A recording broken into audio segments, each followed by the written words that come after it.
நம்ம இப்போ அடுத்த ரவுண்டுக்கு போயிடுவோம். ம். குட்டி ஸ்டோரி. ம். ஏன்னா ஒரு சின்ன ஸ்டோரி எடுத்து நம்ம டிஸ்கஸ் பண்ண ஆரம்பிப்போம். ஆனால் பர்டிகுலர் டாபிக். நீங்கள் கனடா வரும்போதே வந்து இந்த ஹேட்ரட் இந்த ரேசிசம்லாம் எக்ஸ்பெக்ட் பண்ணல அப்படின்னு முன்னாடியே சொன்னீங்க. ஏன் எக்ஸ்பெக்ட் பண்ணல?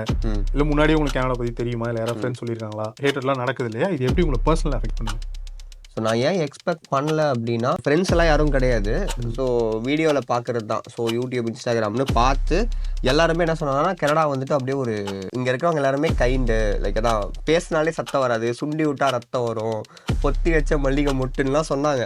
சரி, ஓகே, எல்லாருமே கைண்டுன்ற மாதிரி தான் சொன்னாங்க. அதனால தான் நான் பெருசாக எதுவுமே எக்ஸ்பெக்ட் பண்ணல. எல்லாருமே என்ன சொல்கிறது, ஒரு வாட்டி சும்மா தெரியாமல் பார்த்துட்டா கூட சாரின்னு கேட்டு போவாங்க அப்படின்ற அளவுக்கு நிறைய பேர் சொல்லி அப்படிதான் இருந்திருக்கு ஆக்சுவலி. பட் நான் வந்த டைமில் நிறைய விஷயம் நடந்து இப்போது அப்படியே ஒரு ஷிஃப்ட் எடுத்து இப்போது இந்த மாதிரி இருக்குது. அண்ட் இது என்னை எப்படி அஃபெக்ட் பண்ணுது அப்படின்னா, என் கான்ஃபிடென்ஸை உடைக்கும்.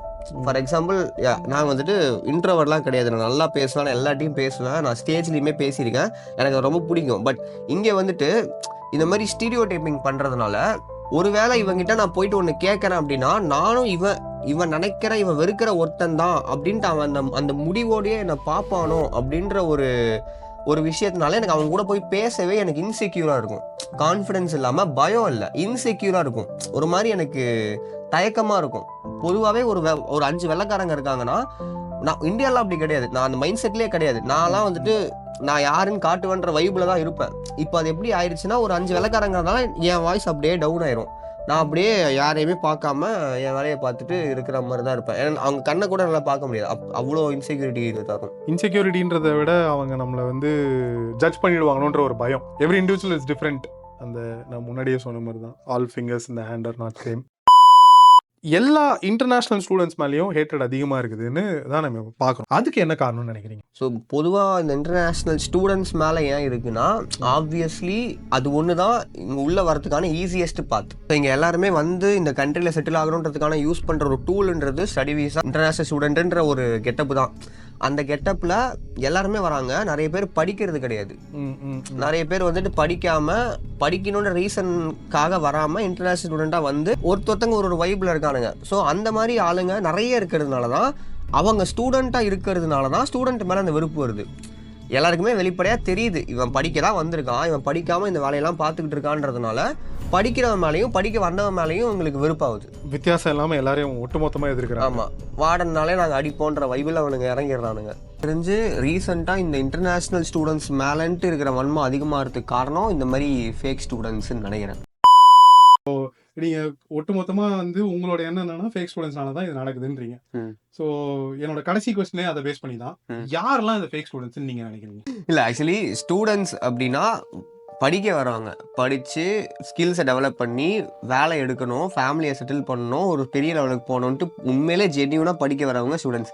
சரி, இல்லை நான் வந்துட்டு அட்லீஸ்ட் நான் படிக்கிற மாதிரி வந்து பிஆர் வாங்குறேன், பட் நான் கொஞ்சம் படிப்பேன், எனக்கு என் கெரியர் முக்கியம். ஏன்னா நிறைய பேர் வந்துட்டு ஒர்க்கிங் ப்ரொஃபஷனல்ஸ்லாம் ஆஃப்டர் மேரேஜ் படிக்க வருவாங்க. ஸோ அவங்க வந்து அவங்க பாட்டு அவங்க வேலையை வருவாங்க, காலேஜ் போவாங்க, படிப்பாங்க, தட்ஸ் ஃபைன். ஸோ நான் அந்த ஃபேக் ஸ்டூடெண்ட்ஸ்ன்னு சொல்கிறது, தே ரியலி நோ அவங்களோட எண்ணம் கனடாவில் இருக்கணும், அவ்வளோதான். கனடாவில் எதுக்கு இருக்கணும்னா நிறைய ரீசன் இருக்கும். இங்கே தான் அவனுங்க ஜாலியாக ஃபன் பண்ண முடியும், நிறைய விதத்தில் ஏர்ன் பண்ண முடியுன்றதுனால ஸ்டூடெண்ட்ன்ற ஒரு விஷயத்தில் வந்து அவங்க படிக்க வரல.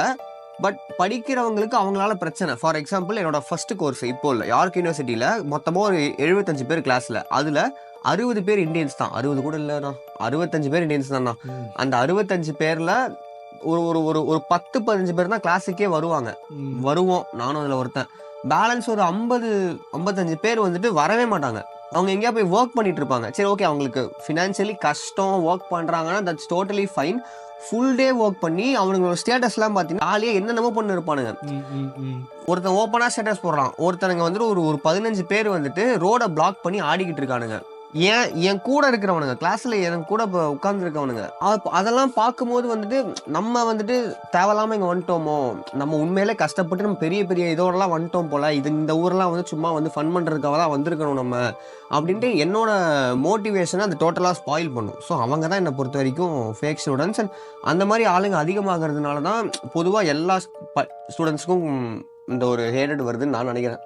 ஃபேக் ஸ்டூடெண்ட்ஸ்ன்னு நீங்கள் அப்போ சொல்கிறது யாருன்னா, ஆக்சுவலாக தேவை இருக்குதோ இல்லையோ, அவங்க வந்து ஃபினான்ஷியலி சவுண்டாக இருக்காங்களோ இல்லையோ, ஒன்று இங்கே வந்து வழி மாறினவங்க, இல்லை வழி மாறுறதுக்காகவே இங்கே வந்தவங்க, என்ஜாய் பண்ணோன்னே வந்தவங்க. என்ஜாய்னு கூட இல்லை, நானும் தானே என்ஜாய் பண்ணுவேன், எனக்கும் போகணும் ஜாலியாக இருக்கணும்னு ஆசை தான்.